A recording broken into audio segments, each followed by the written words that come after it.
After writing 2 transformational books myself and supporting many other beings to do the same, I've become enthralled by the deep and mysterious magic that's activated when we choose to say yes to ourselves and commit to the book writing journey. Of course, we want to inspire change and new perspectives in our readers, but the transformation that happens as an author, both throughout the writing process and by actually releasing your book into the world, is surprisingly potent. I know I've been blindsided in the most disruptive and delicious ways by some of the changes my books have brought into my life. Writing a book is like casting a spell. Although we can never be completely sure what's going to be unleashed during the process, we choose to do it anyway. This Unbound one is a heroic journey. Each book has the potential to be a magical portal, a doorway to a new world, both for you and your reader. Each book has a very specific medicine that it's here to share with us. And each book gives us the opportunity to alchemize the magnificent imperfection of our experience into gold. The truth is that anyone can write a book. We could all get a few thousand words down and put them together. But what fascinates me is what happens when we allow the book writing process to go deeper. When we say, fuck it, get naked and dive way down beneath the surface.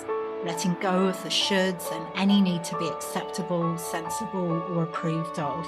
What fascinates me is what happens when we make ourselves fully available to being transformed by the very act of writing a book. This is Unbound Writing, and this is the process we'll be exploring together here in the Unbound Writers Club. I'm Nicola, author and founder of the Unbound Press, and I help magical beings to write the transformational book they're really here to write at this time. I'm your guide here in the Unbound Writers Club, and the aim of this podcast is to help you to feel supported, encouraged, activated as you embark on your book writing journey. Whether you're a first-time author or have many books out in the world, my hope is that you will find something here to inspire you. Let's dive in.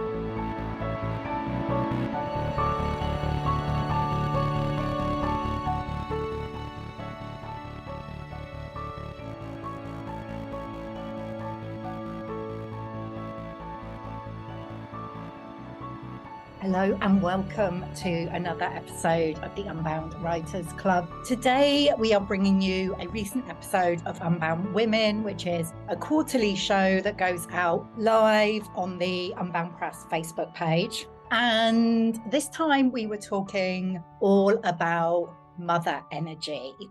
And when I talk about mother energy, I'm not just talking about being a mother to children, but also to books, to businesses, like whatever else we get to create and birth into the world. The reason I wanted us to have this conversation is this month we had the release of the latest collaborative book, which has been birthed through the Unbound Press, Wake Up Mother. So Sarah Lloyd, who was the lead author for that book, was part of this discussion. But there's been quite a few books that have come through the Unbound Press over the past couple of years that relate to mothering, mother energy in some way. Some of those authors are part of this discussion that you're going to hear in today's episode. So we have Debra Kilby, Alison Shaloe, and Emma Weil, who is writing a book around motherhood, rewilding motherhood at the moment, but also, books such as Wild Egg by Jennifer Flint, a fictional tale about a woman navigating the decision of whether to have children or not. And also the upcoming Find Your Way Home by Victoria Nielsen, which is out on March the 3rd. And that's about moving through miscarriage. So there are all of these books that have the theme of motherhood, mothering. And I'm really interested in this conversation as a child-free woman who, I talk about it a bit during our discussion that you're going to hear, has resisted kind of any form of mothering for a long time. So it's a really interesting exploration that we have during this episode. I'd be really interested to hear what you think after you've listened in. But let's get into it. Like I said, this originally went out as a Facebook Live. Let's hear from the Unbound women.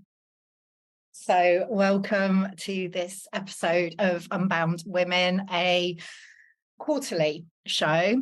It used to be monthly, but we're going quarterly now, where a group of the Unbound Press authors come together to just riff on a particular subject. And today we are talking about mothering, mother energy, and in particular, how that relates to our books and how we birth them into the world. And the reason why this kind of subject felt so present is, well, I feel like it's been bubbling up for a while. Each of the authors here with me today have written books that are connected to, or are writing books, to like mother energy in one way or another.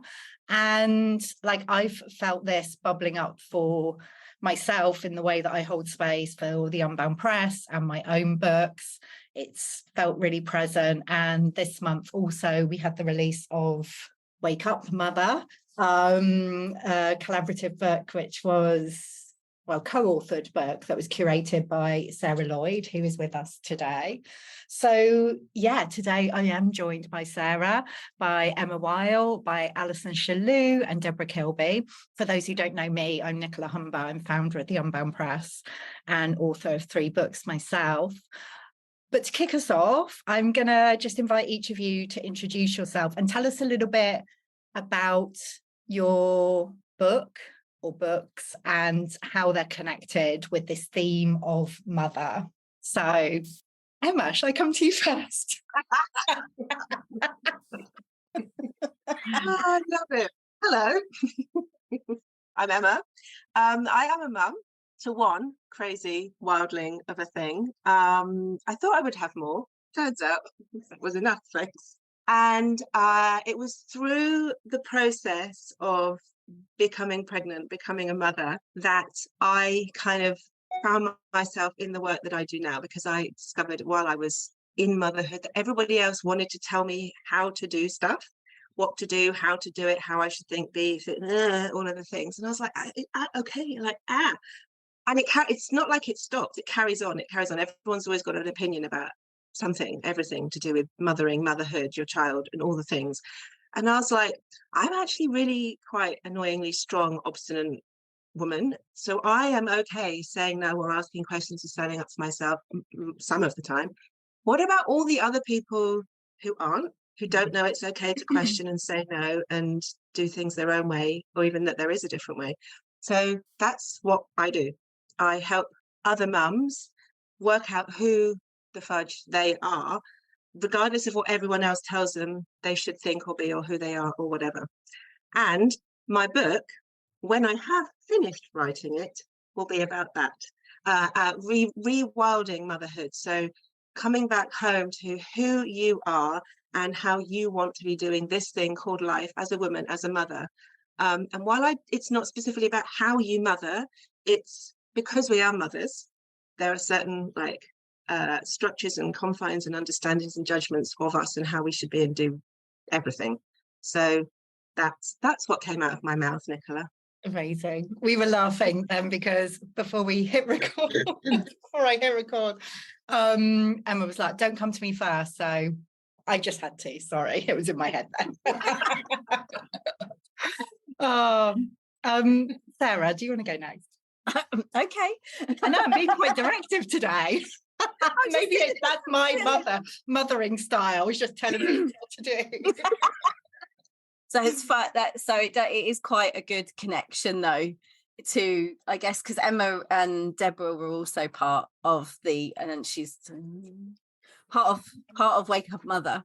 And I guess I've got kind of 2 roles. I guess for me, very similarly to Emma, it was having my children that basically cracked me open, made me realise that I could live life a very different way to the way that I had been. I had I had one very traumatic birth and one not so traumatic.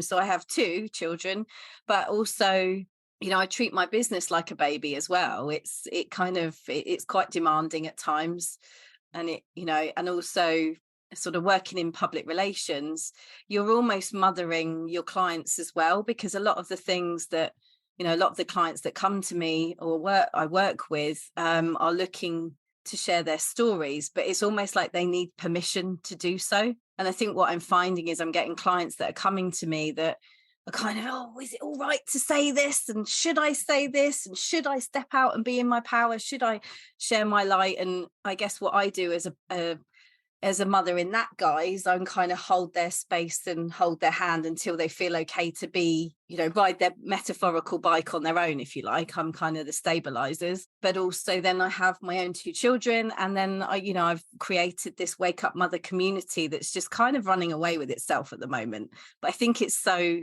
needed right now. I think just telling stories and debunking the myths of motherhood, I think has been the biggest problem that perhaps the masculine have found. There's this, it's sort of shrouded in mystery, and it's like, well, the more we talk about it and the more we share this stuff, the less mystery and the more information and knowledge they have. I feel like that's a big part of what Wake Up Mother's all about. Yeah, there's like a lot coming through here about like redefining like motherhood in whatever form that takes, and it doesn't just have to be with children. So it's interesting. Debra, would you like to go next? Hello. I always think, oh gosh, what am I going to talk about now? It was, so mother, it was absolutely my journey to motherhood that completely, tipped my life upside down in the best of ways, ultimately. So I've got 2 boys, 2 gorgeous boys here, and 5 babies in spirit. So it was my journey to motherhood. It was, the initial birth trauma, when you don't realize that all your own childhood stuff and your own birth come whooshing, back at you. And you don't know that it's that. You just think, oh, it's because I'm just, becoming. So you've got all the transition of becoming a mum, as well as all this stuff from the past and your own stuff, really kicking into touch. Like, oh my gosh. And then, of course, I had the 3 miscarriages, and then termination for medical reasons. And that was the moment that was like, oh my gosh, what is this all about? So so I went on a journey to find out what it was all about. Really explore that whole, what is going on, what happens, within this mother energy or within the journey to motherhood, because you're not told that it's like, oh, this is what you do, then you become a mom, and no.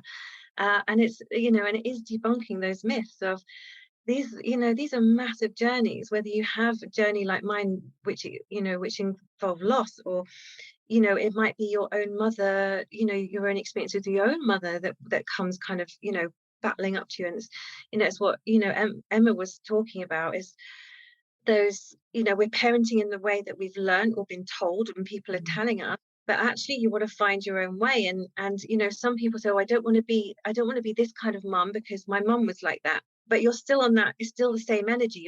You're not doing something because that wasn't good, rather than finding your own way. You're still at the opposite end of the scale, if you like. But it's still coming from that same initial wound.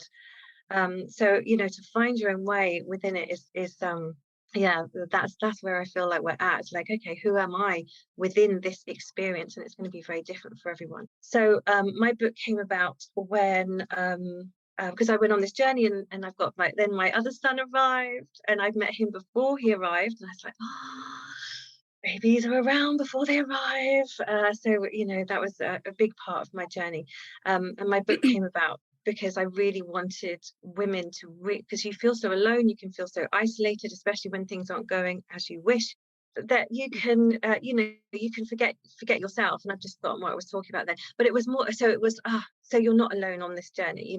You're in co-creation all the time with your babies before they even arrive. And there's that saying, your children are our greatest teachers, and they really are, but they are before they even arrive. And they are, if they aren't able to stay as well, they're always teaching us to go in, to find out who we are within it all. So, so my book was really kind of inspired by, you're not alone. There's so much stuff in the way. Let's look at the stuff and find you within it all. Who are you within it all? So that's amazing. And let's just say your book is called Rosa's Choice. For those. Rosa's Choice, yes. Yeah, beautiful. Again, I feel like there's so many connections between what you were saying there, Debra, and the way we get to relate to our books as well, because they can teach us so much. Like they are beings of their own before we actually birth them into the world, and they teach us so much. So yeah, we can dive into that a bit more during this conversation. But Alison, would you like to go next? Hi, so I'm Alison, and I'm a mother up to 3. They're now 17, 18 and 23. So I feel like I've almost got 3 adults. So I'm kind of patting myself on the back thinking, yay, I kept them alive that long. And I'm also a midwife. I'm not practicing so much now, but when I had my first baby, I was a midwife. And well, I just felt like the tablecloth had been taken from underneath me. And I just thought, well, what is this? My life looked quite lovely before this baby came in.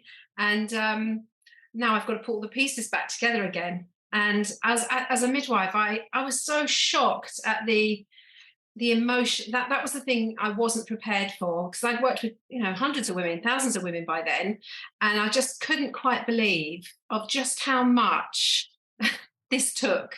Now, I don't know what it is we imagine when we want to have a baby, but it's not what it is in the first 2 or 3 weeks. And so I was always thought, I'm going to be really realistic with people. I'm not going to try and cover this up. I'm not going to take photographs and pretend it's all fine when it's not. I'm going to be really honest about this. And so, I've supported tens of thousands of women, particularly in early motherhood, in those early weeks and months. And, it is a journey. Here I am with 3 almost adult children. And every day is a journey. But, it's been incredible. And I would say that really they have taught me so much. And I wouldn't be doing the work I do now if it wasn't for them. I struggled with breastfeeding with my first daughter. And I thought, gosh, if I'm a midwife and I'm struggling, how must it be for everybody else who don't even know how to pick up babies? So I've kind of made it my life's work to support women in the early days and to try and be realistic with them. And so I thought I was writing a book about breastfeeding because I spent nearly 25 years supporting women in the postnatal period, which is how my book came about. But it wasn't the book I thought I was writing, because I thought I was writing about breastfeeding. And then suddenly it was like, I was just sitting quietly and just allowing the words to flow. And then I thought, this is not about breastfeeding. This is so much more than breastfeeding, but I don't quite know what it is. Didn't know the title, didn't really know. And then it was more and more of my midwifery knowledge was coming in, along with a spiritual download, if you like, from the baby's perspectives and how they were finding birth and what changes they wanted to see. And the sort of long and short of it is that really, through my work as a midwife, that women have become so disempowered in that mothering journey. People wanting to touch their bump to start with, everybody having a view about how birth is and how scary it is and how awful it all is and how awful this is and how awful that is. And so we're building up this picture that's, quite, it's not what women imagine it to be. So I just thought, these women are becoming more and more disempowered. So how do we make them feel more empowered? And this is part of the work that I'm doing now, is about empowering them to really trust their inner instincts. Now, I did not have the births I wanted, but I never felt traumatized by any of them because I made all the decisions. I told the doctors, I don't want that. I'm happy to accept that, but I'm not having that. I want that. And I was well able to say, no, I don't want that. I don't want that. I don't want that. And when women feel traumatized after birth, it's usually because basically the reason that often happens is because they have ended up feeling out of control. So when you take people's choices away, it leaves them feeling like they've got no control. And then they're more likely to feel traumatized because of the impact that has on the brain. It's like, this is a threat and I actually can't get out of it. So, I could go on and on, but I'll try and draw it to a close. But it's, so that's the book. In my book, it's actually in the title. The book is called Baby Talk to Me, Spirit Baby Messages for the Journey to Motherhood, which is basically the baby's perspective of what's happening. And what they really want is for their mothers to be back in their own power. So it connects with all the things that everybody has said here, so that it makes it a smoother journey if you're really trusting your instincts throughout the pregnancy, birth and afterwards. And we know that that's the longest bit, is the bit afterwards. The birth is really a very small part of it. It's the rest. And if we can help women to trust in their instincts and their inner knowing early on, then they won't be swayed by people telling them, oh, you need to do it like this or you need to do it like that. Exactly. Exactly. Thanks, Alison.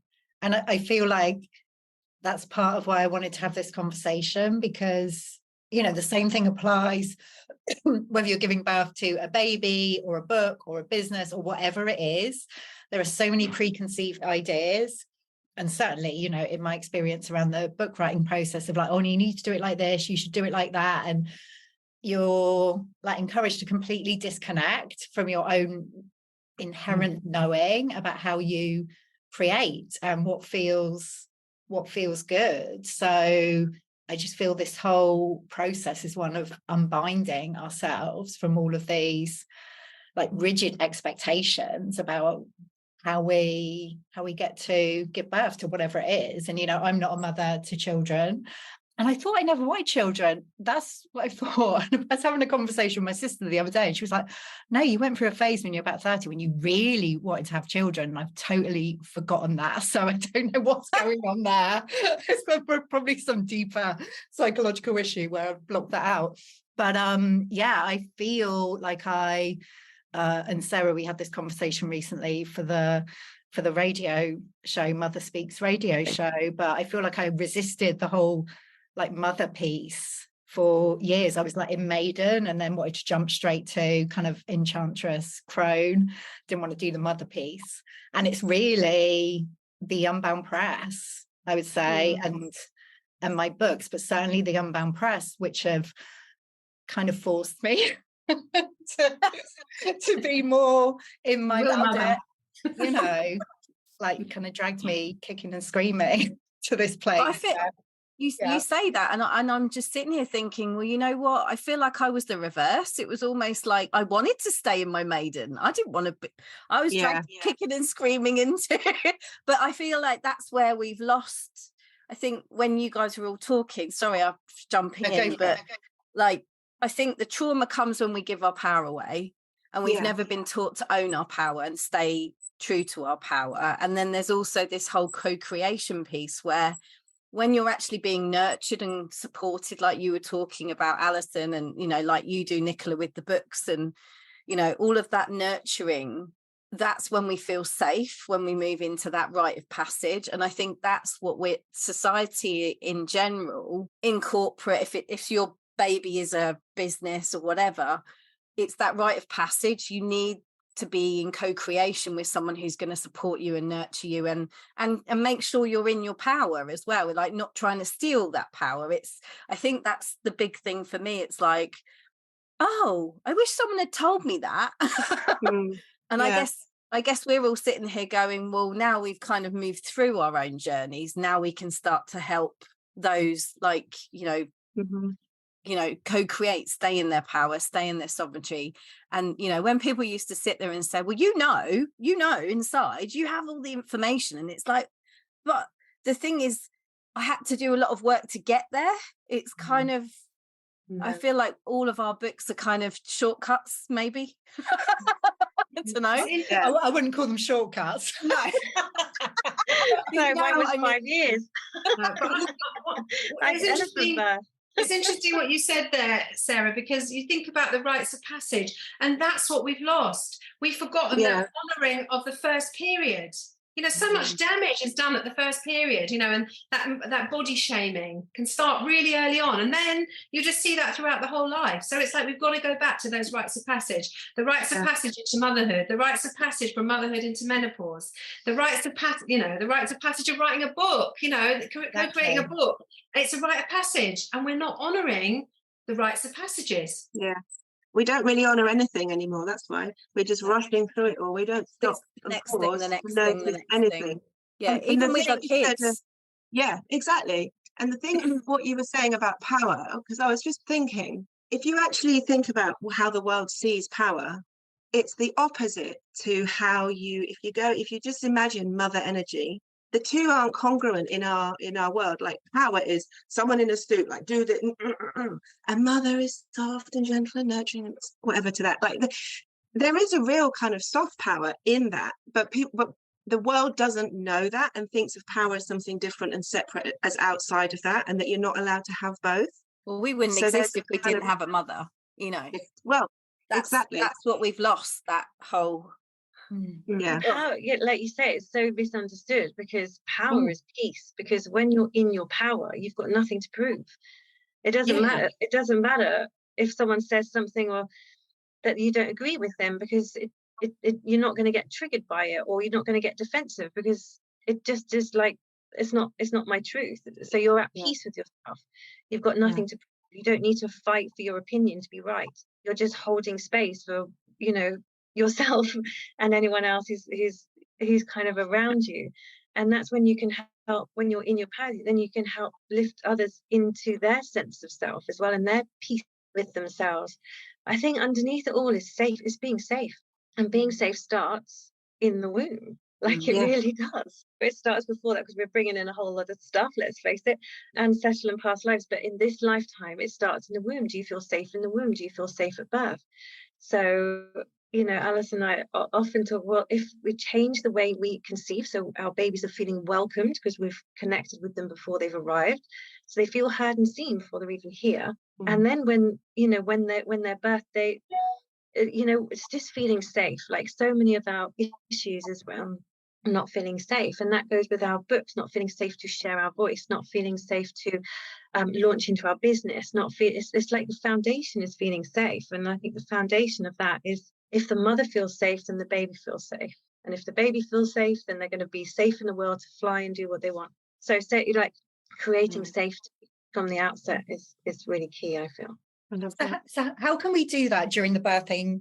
Well, not just during the conception and the birthing process. And I mean that in terms of, you know, talking about kind of the creative process with books, especially. How can we create that sense of like safety right from the outset? I mean, how have you done that for yourselves? I think it's about creating community, having a community around you, not feeling like you're doing it alone, but there's a community, that someone's got your back.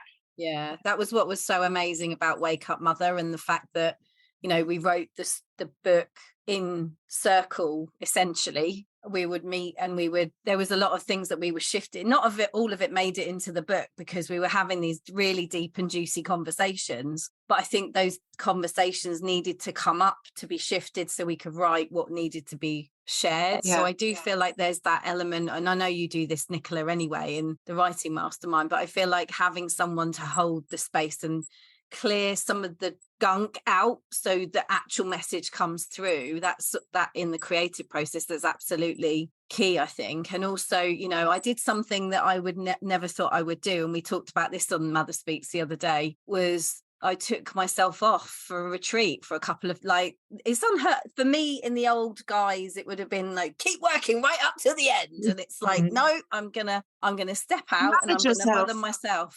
Yeah, and I'm gonna look after myself. And had an amazing session with Debra. I had a great, you know, and I cleared space so that I could then launch birth. Then I had a couple of days, kind of, it was almost like a birth of a person. It was almost like, I'll go and have my nails done and I'll have a nice massage and I'll give myself some space. And then the baby comes and then you're like, oh my God, why did I do that? What the hell? And you're in the depths of the Blue Monday thing. And it's like, oh my God, this just totally echoes what happened to my baby. It's yeah. You know what you did as well? It's not, you weren't just clearing the space though, you were also preparing the soil and toiling the ground ready. And it links with something that Alison was saying earlier. It reminded me of a book by Alison Gopnik. It's either called The Gardener and the Carpenter or The Carpenter and the Gardener. And it's about how you parent, but it really relates to what Alison was saying about the book, which is, are you a carpenter parent? In that you have a block of wood and an idea of exactly how you want it to turn out, and you are the one chipping away at it, or you've got some soil and you're just going to tend it and nurture it and see what wants to grow. Oh, that's beautiful. that's how you compare it. You can be like, I must have this type of child, and we never get that type of child because we get the type of child that we need to teach us what we're here to learn. So you kind of you grieve with what you thought you were going to have, and learn to love what you learn, all of that stuff. But it's exactly the same with the book. Like, you can force yourself to write the exact book that you think you should be writing. I want to write it like this, but actually there's this other thing over here that's saying, no, I'm the one, let me through.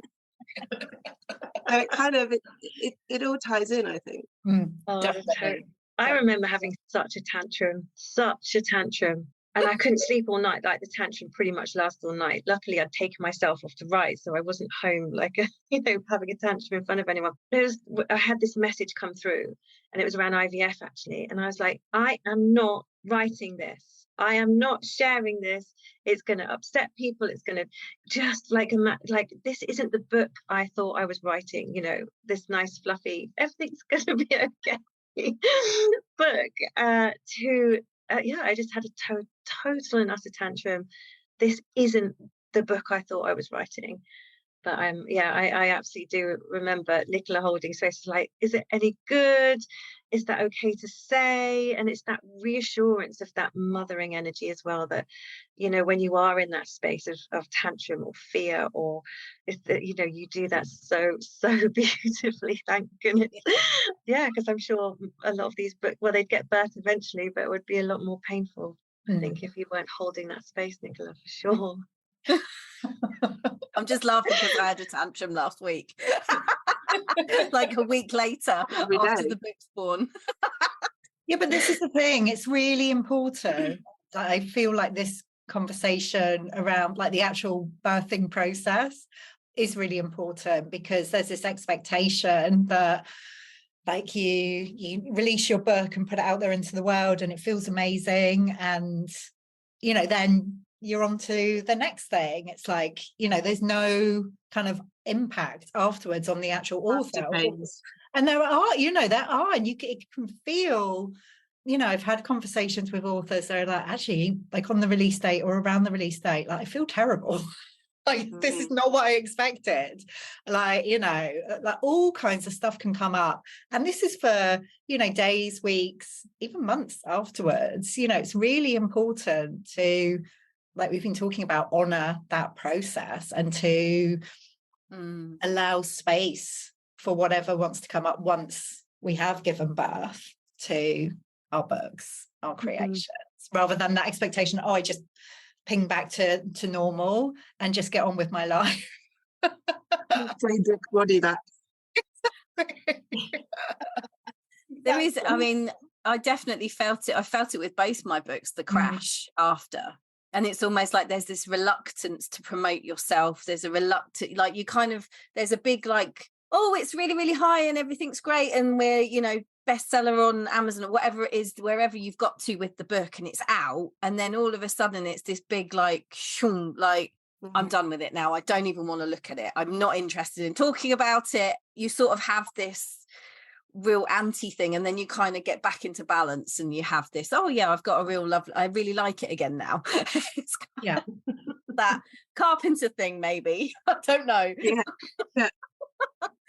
It's really important to normalize that, I think, because otherwise we can make it mean, oh, there's something wrong with me and I should be, I should have this more stable relationship with my book and feel more comfortable like being out there talking about it. And I wonder, like Alison and Debra, you've both, your books have been out in the world a little while, but what was that process like for you around the release of them? Can you remember the different emotions that were bubbling up?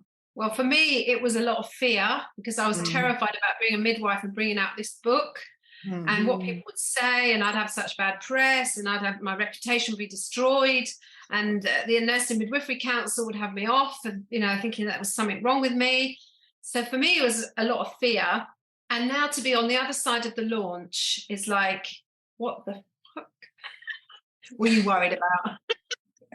Right? So none of that has come to, none of that has proved, that was clearly my ego shouting at me, and none of that's proved to be the case. And just as you were talking about, I'm thinking I'm just coming to the end of my fourth trimester, if you like. So that my 12 weeks, yeah. So wow. So yeah, the feeling a bit mixed, a bit like, oh come on, why is it not flying off the shelves like it's meant to? I've got the divine guidance, but now I've kind of more into ease and flow. Ease and flow. There is going to be something that will come, and then there'll be this flurry, and I just have to trust it, like I've had to trust all of the rest of it. And a bit like, it's interesting, isn't it, thinking about books in the way that you are a mother as well. So it's about, and I've always been kind of a bit more ease and flow. I'm probably more like the gardener than the carpenter. So I just have to be a bit more like a gardener with my book and not have these expectations, I think. Yeah.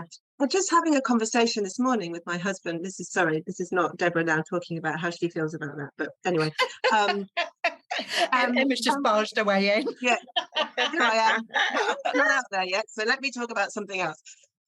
Because there's things that you try to get your child to do when they're little because you're worried about it. Like, oh, we must potty train. Oh, he must be able to eat the right foods. Or is he going to be all right with friends? And eventually they just get on and do it. And then so I was having this conversation with my husband this morning. Is he just getting on and doing these things because he was always going to get on and do them? Or because we've had this in our brain, have we been watering the soil and planting the seeds and building the right foundations for him to feel safe to now do that? So it's kind of that difference between just chuck it out in the universe and the universe has got my back and it will be fine and bugger off and do nothing about it. Or like frantically try to force the thing. There's a middle ground of just creating the right conditions for it to do its own thing. Love that. Yeah, Love that's that. beautiful. It's not But like completely passive, is it? It's like, no. Debra. I guess, like you said, like the ease and flow, it's like taking action and then allowing it to do what it needs to do. Which is an art in itself. To breathe that. Oh my gosh, I just remember being utterly terrified. And actually I booked in for 3 healing sessions to go back to my own birth, to my son's birth, so anything around birthing. I ended up having 9 sessions in the end with this amazing woman who does kind of, does similar to what I do in terms of the birth trauma stuff and going back to the womb. 9 sessions in order to birth my book, to feel like, okay, that feels like, okay, that's, I've looked at lots of different angles of different traumas and feeling safe and all of that kind of stuff. And is my book going to be safe? Am I going to be safe? That was the thing.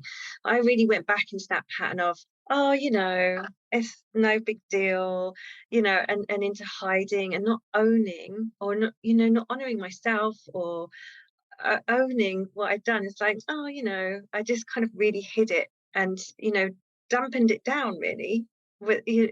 Just really dampened it down so I didn't feel like a show off, or I didn't feel like it's that. And it's like with kids as well, it's like, oh, someone's like, oh, look at my baby, aren't they great? And I was like, oh, it's my baby. It's not, they don't have to be part of your world, they're just very much part of mine. But I wasn't forcing them on anything, and it was kind of very similar with the book. But I was really terrified. And the big thing was as well about letting people down, because I had a lot of friends and people in my community who were really excited and waiting for the book. And I was like, what if they read it and they think it's really rubbish? And I've let them all down, and it's just, oh my God, yeah. So it just kicks into those patterns again that are there anyway, but really come to the fore when you're birthing something, anything, it brings up those fears and programs that are already there, and you have to look at them, and then you're all right. Then you can get into ease and flow. Yeah. You don't want to be a pushy mum out there like, look at my book, buy my book. Yeah, I really didn't feel like that. Yeah. That's the thing about mother, actually, though, isn't it? That you are not the hero. The thing you've birthed is the hero. And so in a way, there's this inbuilt kind of hiding away, I'm not the main star of the show, so there is a funny kind of like, I don't know where I'm going with that, but there's something. No, I get that. I get that, because it's something, and this is, I'm thinking about anything like a business, a book, a baby. It's something that's come through us. I really feel that, talking about the Unbound Press or my books to a degree, it's like, well, it's, I'm holding space for it, but the Unbound Press is its own thing. It does its thing. It holds space for all of the authors as well. it's not me doing it on my own. So I kind of, feel myself doing that. And for those who are just listening and rather than watching, it's like, kind of pushing away like any praise around it, because it's like, well, it's not me. Yeah. It's something that's coming through. And that's definitely the tussle I found with, because obviously Wake Up Mothers is a collaboration. Yeah. It was kind of, there's this, I have these moments of like, it's mine. No, it's not mine. I'm holding the space. Yes, it was kind of an idea that was sparked, but ultimately we're all sitting together in circle. And I think that sometimes other people step up and lead. And I think that's what's new. That's the reinvention of the mother in energy. Perhaps it's not like we're not all in each other's business. It's like you can sit in a circle and everyone is welcome at whatever stage they're at and whatever area of expertise they have. It's kind of, you're not always going to be the one that's leading. And I think that's the other thing, that when I was struggling in the circle, then there was always someone else who would either step up and lead, or I could lean into them. I think that's the beauty of certainly the Unbound Press, and maybe all the businesses that are springing up around it. I think it's this new kind of awareness that everything's co-created. So rather than pretending that we, are doing it all on our own and and making it really, doing it the hard way. I'm not saying that birthing our books or children or whatever isn't hard and doesn't have its own challenges, but there's this realization that we're not doing it in isolation, and we can really invite in that energy of co-creation as well. I guess also you could just go and self-publish if you wanted, but there's a lot that needs to be done around that. It's like these coaches that say, oh, you can earn 6 figures overnight. It's like it doesn't happen overnight. You need community. Does it not happen overnight? No, it really doesn't. It didn't happen for overnight for you. Bursting the bubble there, Sarah. Oh, sorry, everyone. You heard it here first. I think that's the other thing about a mother. You are nurtured, Alison, your children are nearly adults. And, I guess you probably look back and go, wow, they're adults nearly. I still look at my girls and think, oh, they're not babies anymore. It's just the thing is, you put every single day, every single minute of the day, you're putting the work in, aren't you? Because you're just there keeping them alive. Yeah. And I guess it's the same with the book. It's sort of, it's unconditional. It happens. And not always unconditional, to be honest. Yeah, it depends. My love for my books can be quite conditional at times, or it has been, definitely. oh my goodness. It's that whole, as long as I think it's, to honor you, even personally, privately for yourself, just go, I did that. Or when you look at your kids and you're so proud of them, or your book, you're so proud of them, that you can have that moment. And I think there's a difference of shouting about it but the importance of, wow, I allowed that to come through. And in terms of the book, I don't know if books can feed back gratitude or not, but at some point, but the gratitude comes from the readers, doesn't it? It's like when you get those messages of, oh my gosh, your book has really changed how I feel about myself, or oh my gosh, your book has really helped me to connect with the loss I had. But our kids, I don't remember feeling grateful to my mum and dad till I was till I probably became a mum myself. You just are holding that unconditional space until they kind of get it for themselves, I guess.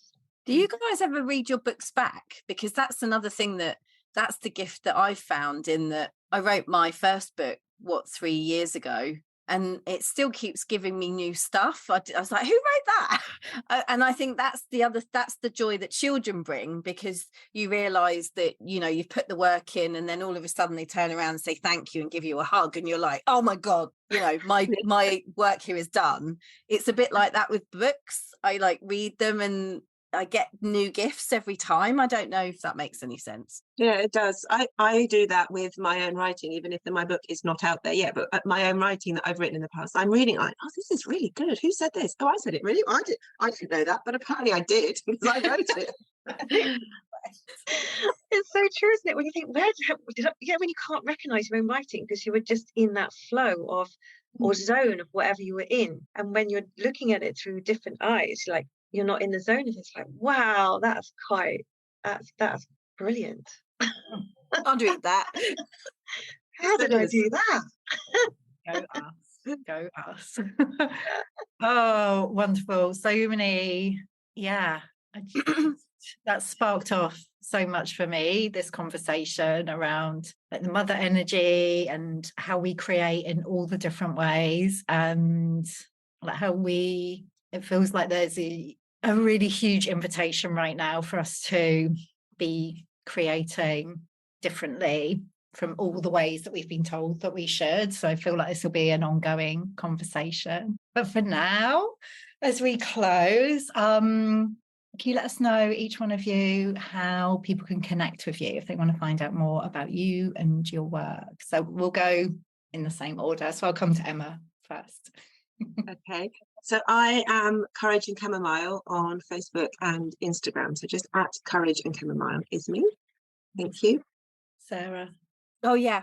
Sorry. You can catch me on indigosoulpr.com, and I'm Sarah Lloyd _ PR on Instagram, and everything you need to know is there. Amazing. Thank you. Debra. So I'm Debra Kilby, Healing and Channeling on Instagram and Facebook, and Debra Kilby on my website. Great. And Alison. Yes, Alison Shaloe, SHALOE.com and Alison Shaloe _ on Instagram. Perfect. Thank you. Thank you, each one of you, for being part of the conversation today. So juicy and rich. And like I said, I feel like it's going to be an ongoing one over the coming months and years. Thank you to everyone who's watching or listening on the podcast. We would love to hear what's bubbling up for you. So please do comment below this video, or find each one of us on Instagram and let us know. Let us know, how you feel about mother energy and how it relates to creation in all its forms. So thank you for now. I'll get my words out. I'm going to hit end, and we'll see you again in a few months for another episode of Unbound Women. Okay, thanks very much. Bye.